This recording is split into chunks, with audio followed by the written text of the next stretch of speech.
Today is the March 4th board workshop for the Georgetown ISD Board of Trustees. It is also my daughter's 19th birthday. So I will make her watch this meeting.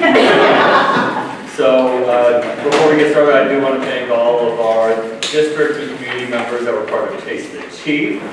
Yesterday was a successful event where certain individuals ran in 27 minutes. I just want to point that out. So that was very enjoyable.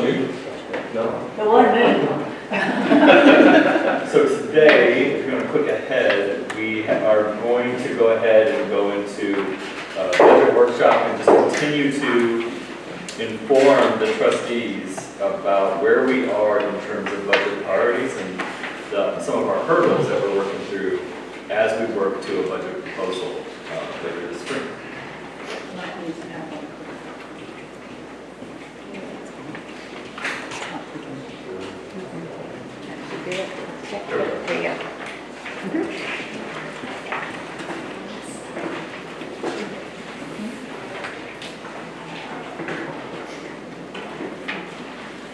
We do not have any public comments on that today.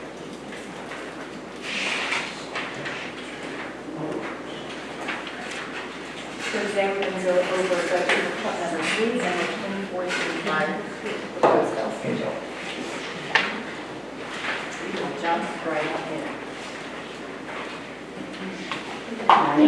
What we would like to talk with you today about our budget priorities and hurdles that we're facing for next year. Some GISD staffing comparisons. We have some preliminary budget assumptions and projections, and we also have next steps in the budget timeline. So just go over these.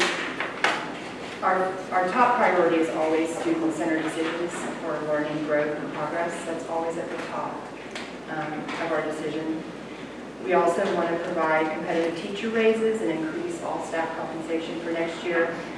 That would include hourly and administrative staff, create competitive teacher compensation in the Central Texas area, and also increase stipends in our hard-to-fill areas in special education. We are opening 3 new campuses in the fall. We've got St. Gabriel Elementary, the new Development Middle School, and the Future Ready Complex. We also know from the demographer that we are going to have enrollment growth, projecting close to 4% for next year. And at the same time, we need to maintain the sustainable fund balance. We're currently in a deficit budget, so we're going to need to reduce that deficit. So I'm going to talk real quickly through some of our budget hurdles. So walking into this school year, we knew we have an existing budget deficit. Our state funding, it has been stagnant. As we mentioned at the last board meeting, we are funded at a rate of $6,160 per student. If you scale to inflation, we should be receiving the school district $7,160 per student. Just that difference would be a difference of about $13 million in revenue to the school district. But of course, there's been no changes. We are, like a lot of public school districts, we have to factor in the percentage of students that are choosing to go to homeschool, charter, and private. That also factors into potential loss of revenue. There's rising inflation, everything from supplies to fuel costs all factor in there as well. For the last 3 years, we've had ESSER funds helping supplement the district funds. So as an example, summer school for the last 3 years has been funded from a bonus federal funds that are outside of our normal allotment. So we are going to have to bring that back into the normal budget as well. There is largely an unfunded school security mandate in the form of marshals or school security officers that we will have to comply with by the end of this school year and to start next school year. So that is an additional $1 million in expenditures that we have to factor in to our budget. SHARS is a program to help provide reimbursement to the school district for the documented services that we provide students in special education. That in the middle of the school year, that amount has been reduced by about $1.5 million. And so that came as a surprise to many, if not all, public school districts in Texas. We also have the continued need to raise compensation for staff in order to meet the needs of Priority Area 3, recruitment and retention. And also have a sustainable fund balance, which Jennifer will be talking through here in a few minutes. And all along these bullet points, we recognize that some hard decisions are necessary in order to meet all of our needs. Before we jump into budget numbers, we thought we'd just give you an idea of some data that we've been looking at since we met last and through this last couple of months. So this table shows Georgetown staffing compared to state staffing. So the first column is the state average for FTEs for every 1,000 students in enrollment. And so then the next column is taking our snapshot enrollment, which is 13,472, and saying if we were at the state average, this is how many FTEs we would have. The next column are our actual FTEs. And then the next column is our actual FTE ratio. So if you go over again one more column, this shows kind of the over or under compared to the state. And on the statewide, so this would be small districts and large districts and medium-sized districts. But if you take that, for example, if we start at the top line for teaching staff, compared to the state average, we have 78 additional FTEs. If you times that times an average salary, that is $4.6 million. If you go down the line to central administration and professional support, we also have the same thing. We're over the state by 31 compared to state average. If you take an average salary, that's $3.5 million. When we look at campus admin, we're actually 2 under based on the state average. So that is $180,000. And then our education aides, the next line down, we're 133 over the state average times the average salary, that's $3.9 million. The very last category of employees is the auxiliary staff. We are under the state average by 16 on that one. However, we do contract out our elementary custodial services, so that would not be included in that number. But if you do take that times the average salary, that's $560,000. So that total of that is $11.5 million. We do not believe that we are overstaffed by that amount. This is a very high level look compared to the state. But this just gives you kind of a framework of where we are as of this current year.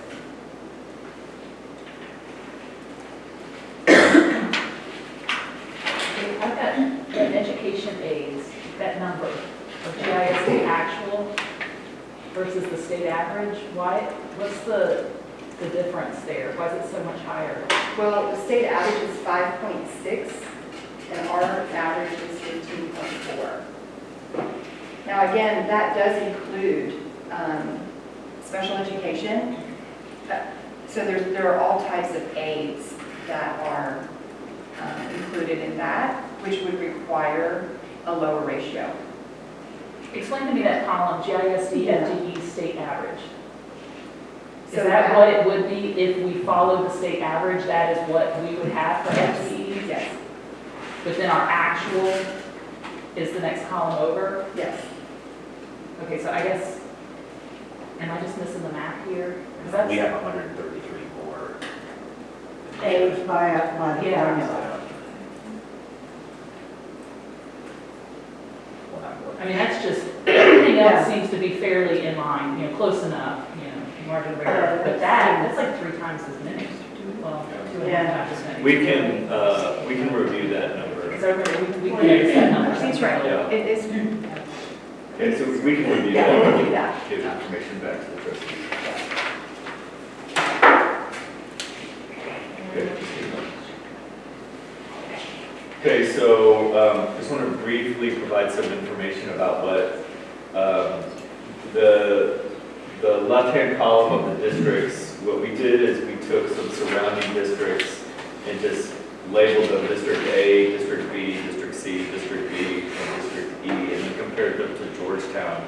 So these are some of the districts that surround us. And so what we took is we took their current teacher pay scale, which is posted online, and we just made the assumption that they would do a 2% increase and then try to compare at the 0-year, 5-year, 10-year, 15-year, and 20-year mark.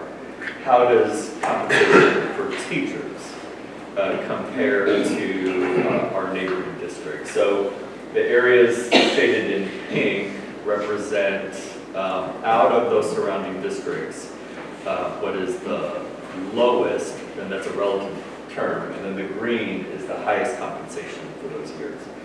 The box in yellow where it says 15 years, that is significant because when a school district says we're going to do a 2% increase or a 3% increase, it's actually 3% of the midpoint in the teacher pay scale. So if a district comes out and says we're going to do a 3% increase, what they're really saying is they're going to take year 15, they're going to do 3% of year 15, and they're going to apply whatever the result is to every step on the pay scale. So it's not actually a 3% of whatever you're making that year, it's 3% of year 15. So we ran it like if everyone did a 2% increase except for us, this is what it would look like. On the next slide, we showed if we did a 2% increase in line with everybody else. And so that just shows you some comparison there. And, you know, of course, we have a couple ways of thinking as we think about compensation. It's wanting to stay in the ballpark of regionally competitive pay, but also wanting to increase compensation for all of our employees to the greatest extent possible, given our budget plan.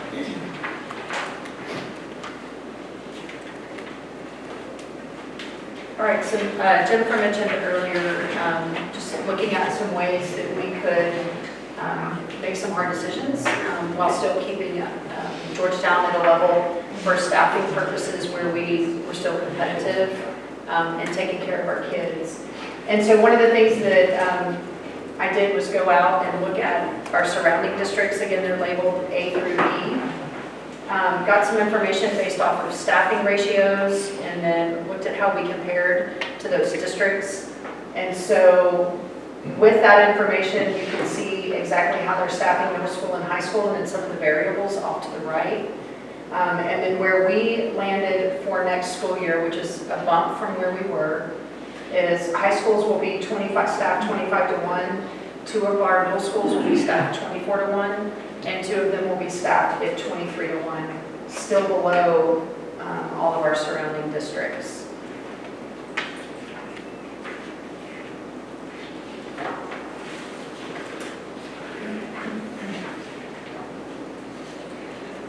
Okay, so let's talk about where we are as of today with our preliminary budget assumptions and projections. So what you have before you is 22, 23.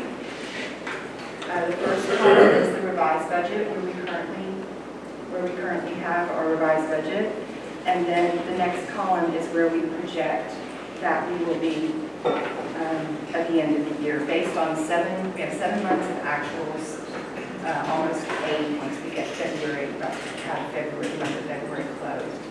We'll have 4 more months of actuals. So if we start at the top, we are projecting total revenues of $152 million. You can see that that's down a little bit, and that is primarily because of the SHARS Medicaid reimbursement that we recently found out about. If you go down to expenditures, that first line is recapture. We also have gotten a new template since we talked last, based on TEA's interpretation of the two Senate bills that passed, Senate Bill 12 and Senate Bill 2, in the past legislative session, which compressed the property taxes. So that number actually has gone down with the new projection. Our operating expenditures are 144.3 million. We're anticipating that stays.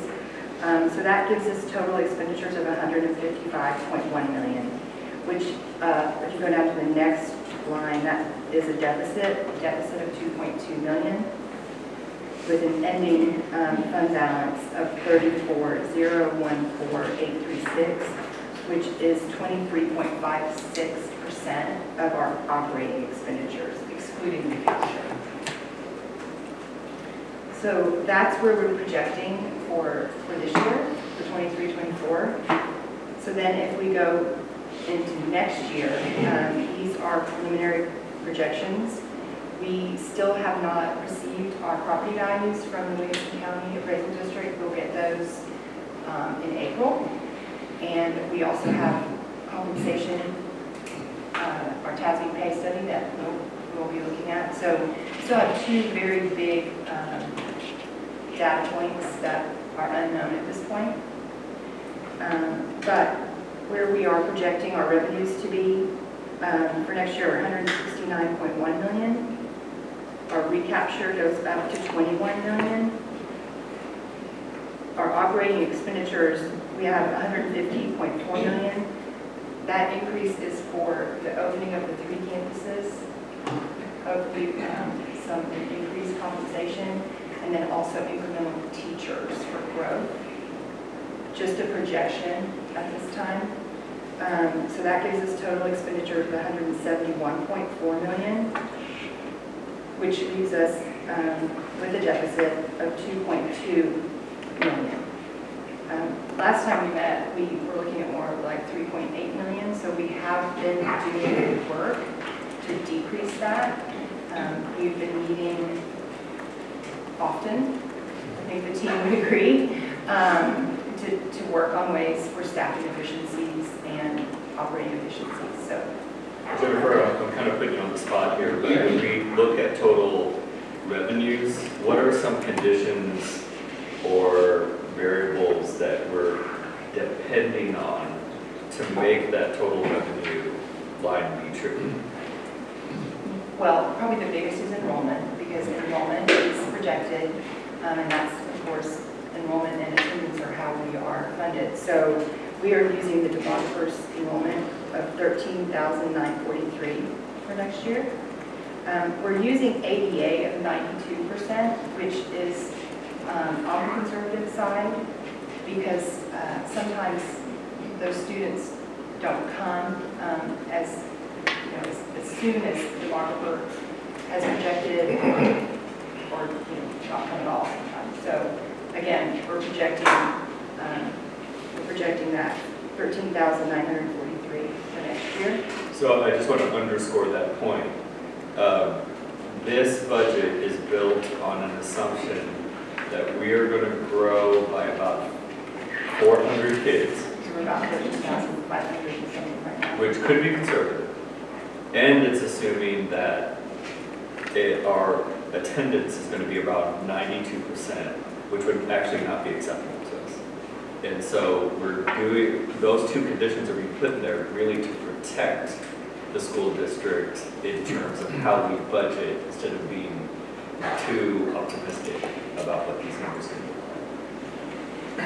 I have a quick question, Jennifer. Yeah. So you've seen many of these projections over the years, much more than I have. Can you help me understand generally, I'm not holding you to this, about how much of a margin of error can I potentially expect around these projections? 2%, 20%, like what's normal when you look back and go, our projections are different than we expected? Right. Fruition. So I would say at this stage of the budgeting process, we're in March, which is still fairly early. There could be a percent. I would say, it could be 5%. I mean, we are getting tighter numbers. literally each week, as we get more information. So, Do you have anything around that, Dr. Coghill? No, I disagree with her. I mean, as the CFO, Jennifer's role is to be as conservative as possible in these projections, so that we don't have something more painful we're trying to work through next year. I think, would it be helpful if you looked at actual, real, like over the last, so we've been a task growth district for how long now? And we've done this on a regular basis every year where we're projecting into the unknown of how fast are we actually going to grow. And so, is that too big of an ask to like go back and look at? Yeah, that would be enrollment, great. enrollment versus actual or Yes. budget? Yeah, I think enrollment, yeah, we have that information. Yeah, I think that would be great, because this is unique to Georgetown, right? Just with how fast we're growing and the fact that we're also a recapture district. Right. Those are two Yeah. things that just give us so much uncertainty. Yeah. I think it'd be helpful It to would be see very in helpful, years yeah. past. And we If do we could track look back that. and say our budget projection over the past 10 years has a plus margin error of, like I said, I really don't know what to expect. I don't know if it's 30% off and you go, that's Not that normal. steep. No. No, it's not. I will say though, the last couple of years, so if you think about, for example, the year we're in. Yeah. So we approved the budget in June, and the legislature convened and made their, finished in September. So we didn't know what our tax rate was going to be until after we already approved the budget. So our tax collections were budgeted much higher than where we are right now. We revised the budget early this year, January, to reflect actual collections. And then of course, we had COVID prior to that. So I think historically, 10 years would be good to look at, because I do feel like these last 3 years have probably not been. Anomalies in there.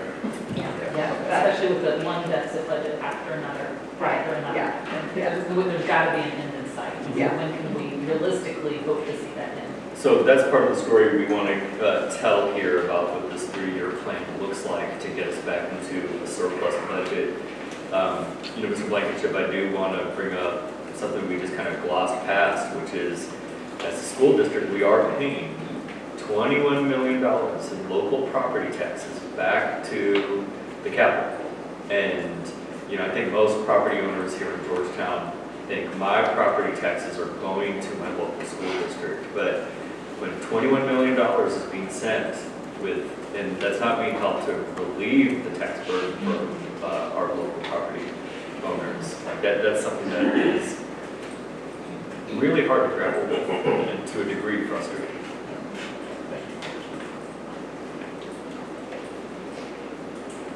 All right, so you want to keep talking through the next 2 years? Sure. So then we have an estimate for 25, 26, and 26, 27. I will say the further we get out, the less of a margin, the more of a margin of error. But we wanted to project out based on the demographer's projections where we thought we would be for 25, 26. So if you go down to the excess or deficit, which in 25, 26, we are anticipating a deficit.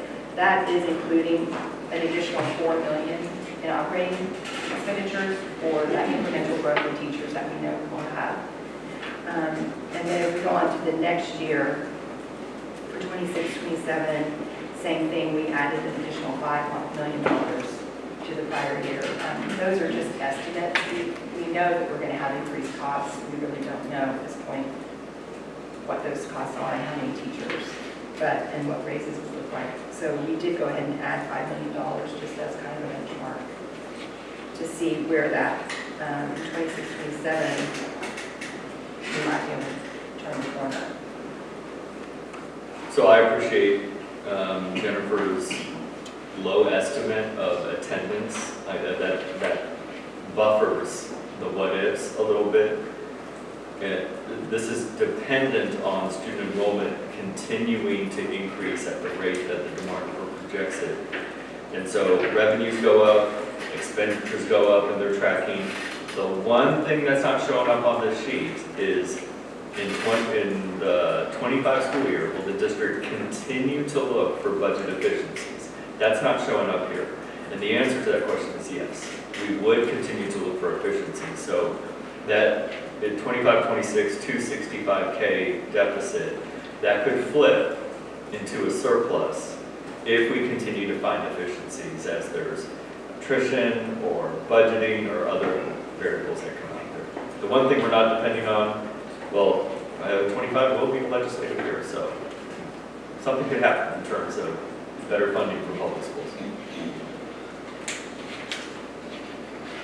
I know that that's what, most school districts are looking at these similar types of projections, at least for the next 2 years, knowing that unless something changes drastically, we won't have any new revenue from the legislature. So, talking about our work, this is the fund balance history. Might help you a little bit to see.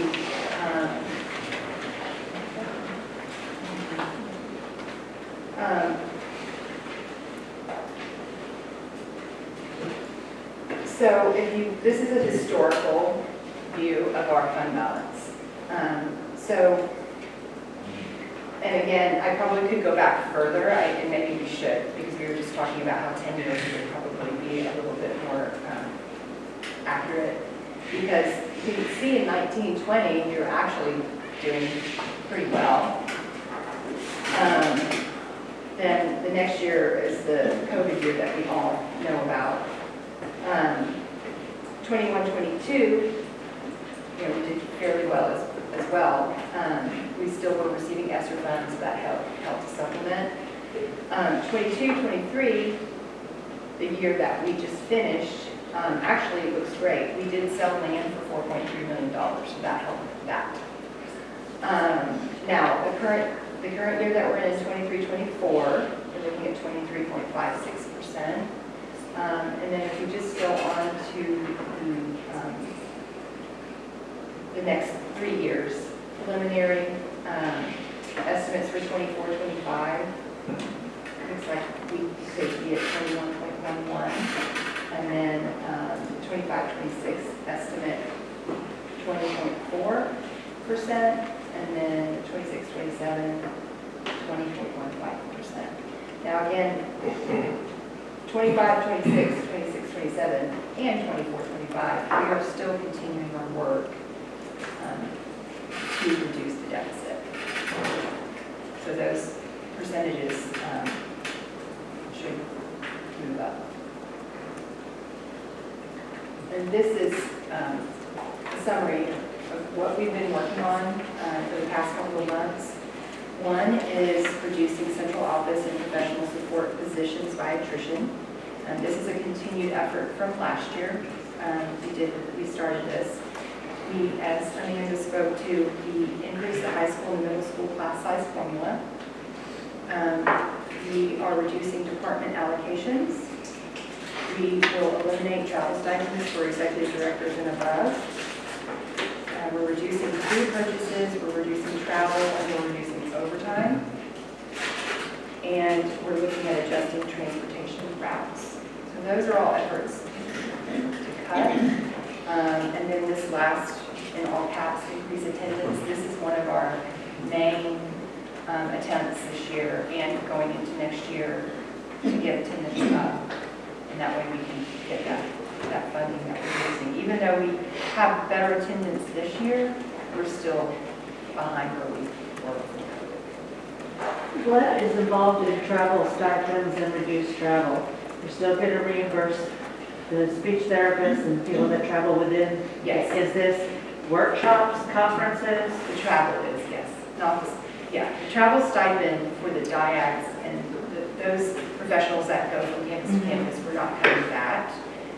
We know that they need that they go to campuses Right. multiple times per day. The reduced travel is more the professional development, out of town travel. It's just an area that we are able So they need to stay a little bit more local. we can control that cost. I've got a question, I'm sorry, you go ahead. No, you first. What are department allocations? So those are the non-payroll part of the budget. And so each department has a budget, and so this year we're asking them to reduce their budget.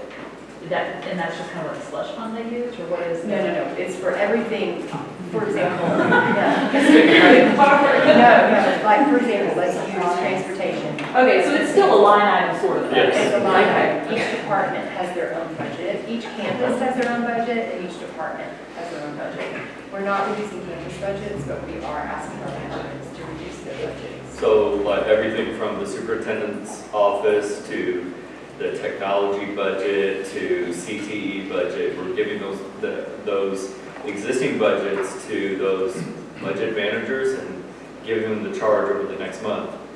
Let's find efficiencies in this budget so that we can find just small reductions all over the place that add up to a big reduction.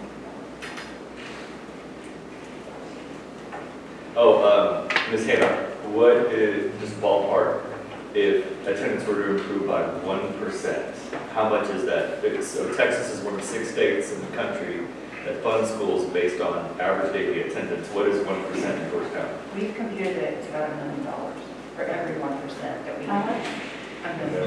$1 million.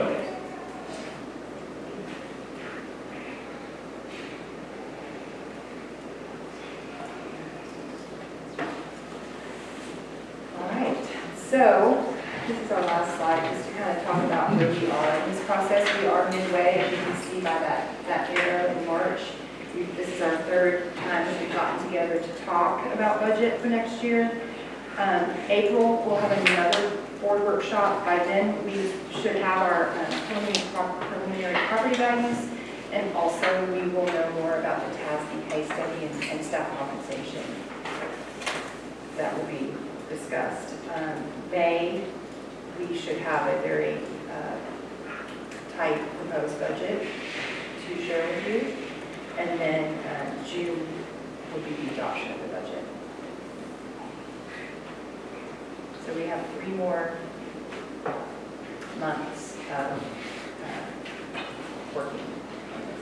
One of the things that we're going to continue to work through as we communicate with you is how tight can we get that margin of error as this timeline goes across before we start talking about what compensation increases look like. I mean, just the impatient nature of some of us, mostly me, is we would love to get out there and say this is what compensation increase could look like for all of our employees, but we really have to have some predictions be firmed up before we put that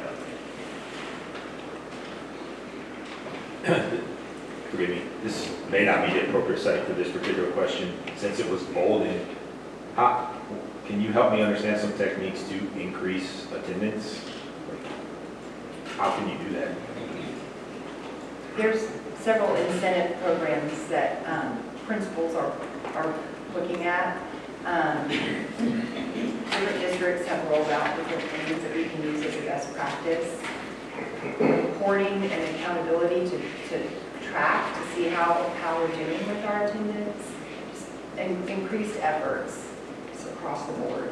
I think principals are working real hard to try to improve attendance, but honestly, just a full district effort in terms of communicating to families, a sense of someone really owning the initiative, and then just that sense of,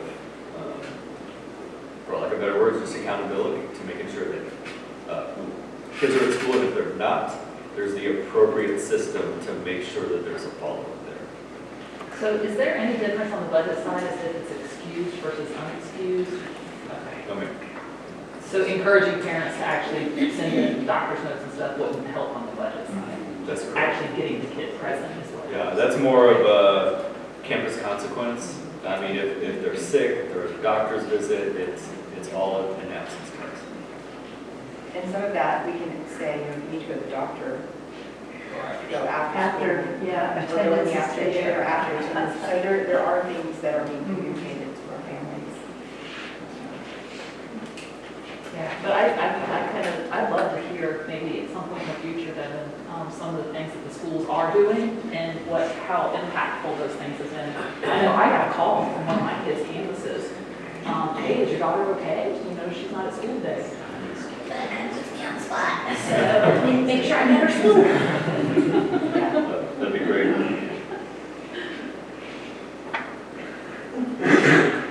I think for those chronically truant kids who are absent, if we could go back to having the neighborhood conference committee, some of you might remember those, because that was a way to wrap around the family and talk with the student and the family and see what the barrier was.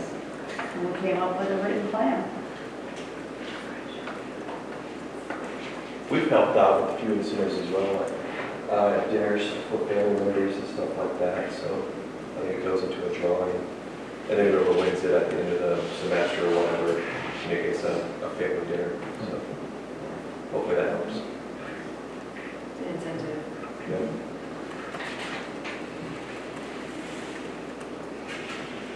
Trustees, do you have any other questions or feedback for us on this significant topic?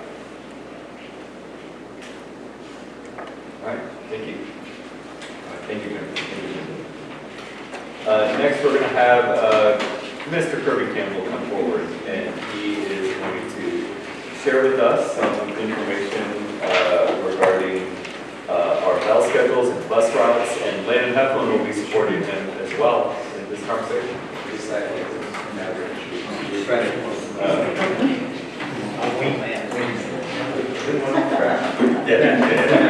try to call nice, but never make it hard. All right.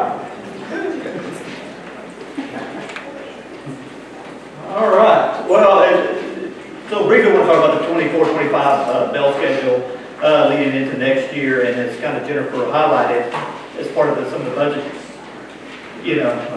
considerations. It's also a consideration of adjusting the bell times, which will help a little bit on the budget side as well. And so, and just kind of want to walk through some things we're looking at as a district. As we change, the schedule hasn't been changed since 2017. So they changed the bell schedule back in 2017, and so this has been the current bell schedule ever since 2017. But as you know, since 2017, I think we've grown a little bit. Traffic has increased, so routes that took us 20, 30 minutes in 2017 now takes us 45 minutes. So that creates some issues when you're trying to run your bus routes, just because all the added traffic, stoplights, new neighborhoods, things like that. And so these are some of the problems we're trying to solve, right? Which is the community growth, the traffic. Middle school and high school times are basically the same. So therefore, we don't have separation to run separate routes for middle school and high school. And so we got to combine those routes and combine the students riding on those buses. So just kind of unsustainable kind of for the future. And as you'll see that other districts that have grown like us in the past have adjusted their bell schedules. But some benefits for adjusting the bell schedules and adding some more time between campuses, between grades is, maintaining minutes to allow more efficient bus routing. Reduce the strain on transportation for the continued growth. Helps the district route buses, out to the far west of San Gabriel, and we got New Benold opening out there, so it helps us with those routing. And then also the less strain on the budget as we continue to grow. Yes, we're going to grow. We're still going to add routes, but this kind of reduces the strain on doing that. Real quick, you kind of see kind of our neighboring school districts, and y'all may have seen this in an update. Where our neighbor is Round Rock and Leander, kind of Liberty Hill. And as you know, Round Rock and Leander have gone through what we're going through, 15, 20 years ago, and now we're experiencing. And Liberty Hill is on the kind of the same side. And as you see, they got a lot of time built in between their bus routes for the same reason we're kind of looking at this, for Georgetown. And so we kind of proposed two different bell options for next year. Option one has the elementary starting at 7:40, which is about a 10-minute, reduction in that time from 7:50 to about 7:40. Middle school starting at 9 a.m. going to 4:20, and then high school staying the current time, the 8:40 to 4 o'clock. So what kind of option one does to us is that it adds, it leaves the high school where it is, ending at 4 o'clock, which is kind of the little bit bigger discussion. It allows students that have activities after school, high school students, either they got to get to work or they got to get to sporting events. It kind of, helps them continue on their current path, and they miss less instruction time. If they're going to something after school where they got to leave early, you see a lot of the high school kids, they'll have to leave early to either sporting events or fine arts events or any kind of event. So that kind of reduces the amount of classroom time they'll miss. And like I said, then it helps a little bit on the traffic side. If you have an elementary student, we'll take Cooper and Fultz, for example.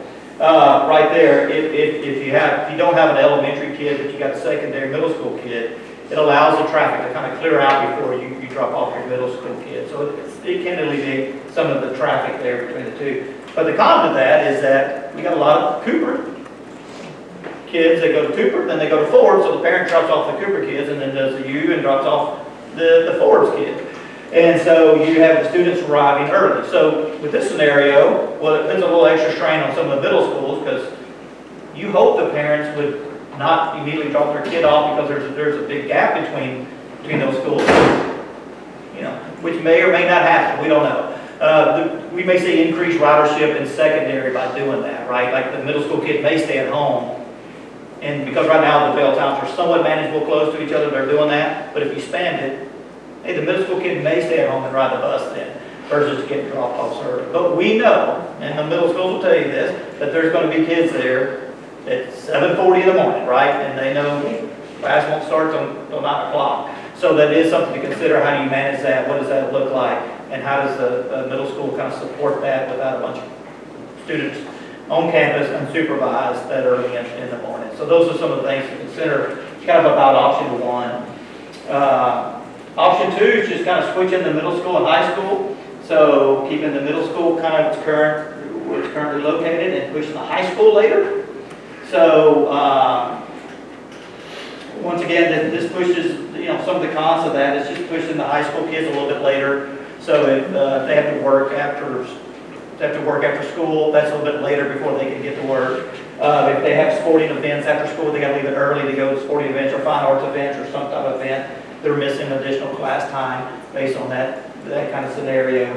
And so you'll see the kind of our neighboring districts where kind of Round Rock and Liberty Hill kind of did the high school later, Leander stuff with the middle school a little bit later, just kind of for those same reasons there. So you may have the high school student leave campus and go pick up their middle schooler afterwards, right, as they drive. These things there that kind of why Leander stayed with that kind of option one on their end.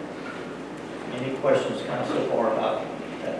Why is it the tendency that the elementary schools are always earlier than the middle and high schools? Earlier to start, earlier to finish? Why is it that way? Yeah.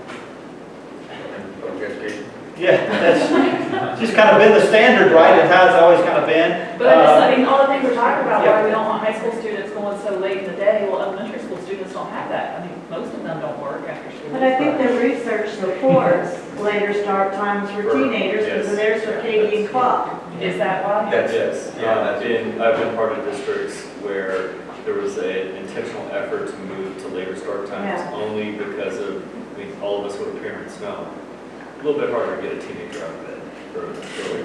Or get into bed. So I worked in a school district where the high school would actually start at 7:30, and the feedback we got from parents was, I have a parent, I go to work, my high school kid gets my kid up, gets the other kids together, get them on the bus. Now my high school's the first one to school, so my high school kid is not getting the elementary, middle school kid up, and so there was a lot of feedback on kind of, then early morning athletics, now puts, if you're starting early, Yeah. you're going to go at 5 o'clock, and then you got to be at all day, and then the coach got to be there, and the coach got to take the team, and so there's all these things that benefit a little bit later start time. I just knew that was the standard, I didn't really talk about it. So anyhow, we recognize that these changes impact families differently. It just depends on where you fall and your children fall in that aspect of where they go, right? Whether it's elementary, middle school, or high school. So it's going to affect family's different. Some families are not going to be affected at all. They only have a high school kid, it stays the same. If they have a middle school and elementary kid, yes, it's going to affect them, or if they just have a middle school kid, it may not be a huge issue to that. But it really it allows transportation to really space those kids out. Also, to, as much as possible, have the middle school only buses and high school only buses, right?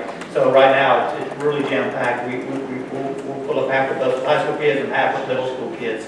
And so, you know, if you can imagine a sixth grader on the bus with a 12th grader sometimes, you know, they're in two different areas of their life, right? So, middle schoolers may learn things that I agree, right? So anyhow, hopefully we can get to separate that as much as we can. We know in the perfect world, we're not going to be able to separate every single one of them, but we hope the majority of those buses will separate between which have middle school only and high school only buses. So anyhow, but we know it'll affect a lot of parents and families on on what we choose for next year. Community, we'll reach out to the communications department, reach out for community feedback, kind of during the month of March, follow up with principals, you know, at the March CLT, and then bringing some recommendations open to the board in April about for our bail schedule for next year. And then at that point, once it's approved, then communicating that out to parents of what the final decision is about the bail schedule. We still have the YMCA, right, in the morning for the, We still got the YMCA, yes. I remember back in my day, we did, and we always had 7:30 a.m. ARD meetings. And I would drop my daughter off at school and tell her to sit under the outside window of the principal's office until they opened up the building. So I'm glad they have the Y. Yes, yes. And for after school if they need it. Yes, exactly. Or the Boys and Girls Club is a good option. Or the Boys and Girls Club, yeah, after school. Trustees, do you have any other comments or questions related to start times, bus routes? We do project, I know Kirby said this already, but long-term, this is a budget savings to the school district by organizing these start times the right way. Do you know how much it'll save? So, $1 million? Is it a deficit budget? Not in this year one, not in year one. yeah, and kind of, you know, so if we go in and we save $150,000 a year, I mean, that's for the life of that, right? So yeah, so eventually it turns into something really right.